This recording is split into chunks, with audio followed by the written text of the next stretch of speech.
Assalamualaikum warahmatullahi wabarakatuh. Perkenalkan, nama saya Okan Safila Dewa, NPM 24714056 TPTH kelas B.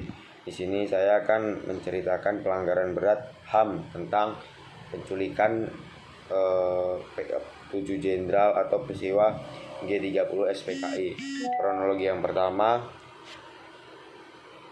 dipaparkan peristiwa G30 SPKI terjadi pada tanggal 30 September 1965. Meski telah lama terjadi, namun hingga kini peristiwa tersebut masih menjadi tragedi paling kontroversial dan menyisakan banyak misteri.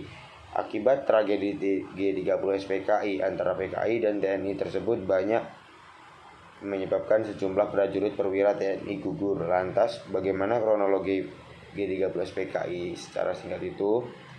Salah satu peristiwa penting dalam sejarah Indonesia adalah G30 SPKI. Gerakan G30 SPKI oleh PKI yang disebut G30 SPKI adalah salah satu tragedi nasional mengancam keutuhan NKRI. Seperti namanya, tragedi tersebut terjadi pada tanggal 30 September 1965. Peristiwa itu berlangsung selama 2 hari, yakni sampai tanggal 1 Oktober 1965.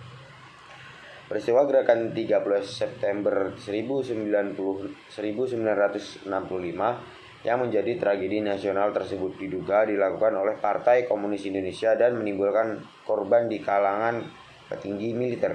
Latar belakang peristiwa G30 SPKI adalah sebab persaingan politik, karena PKI sebagai kekuatan politik merasa khawatir dengan kondisi kesehatan Presiden Soekarno yang memburuk.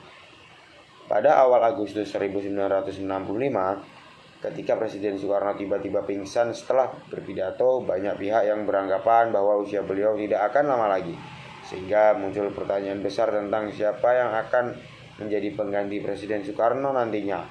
Hal ini menyebabkan persaingan semakin tajam antara PKI dan TNI.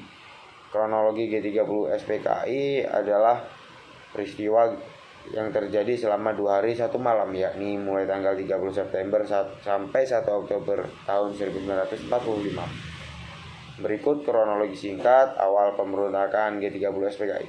Gerakan G30 SPKI September 1965 berada di bawah kendali Letkol Untung dari Komando Batalion 1 Resimen Cakrabirawa. Letkol Untung pemimpin gerakan G30 SPKI. Letkol Untung menunjuk Dul Arif menjadi ketua pelaksana penculikan. Pasukan bergerak mulai pukul 3. 6 jenderal menjadi korban penculikan pembunuhan, yakni Letjen Ahmad Yani, Maijen R. Suprapto, Maijen Haryono, Maijen S. Parman, Brigjen DI Panjaitan, dan Brigjen Sutoyo, dan 1 perwira muda yakni Letu Pierre Tendian. 1 jenderal selamat dalam penculikan ini, yakni Jenderal Abdul Haris Nasution. Namun putrinya menjadi korban, yakni Ade Irma Suryani, serta ajudannya Letu Pierre Tendian. Korban lain adalah Brigadir Polisi KS Tubun, wafat ketika mengawal rumah DRJ Leimena.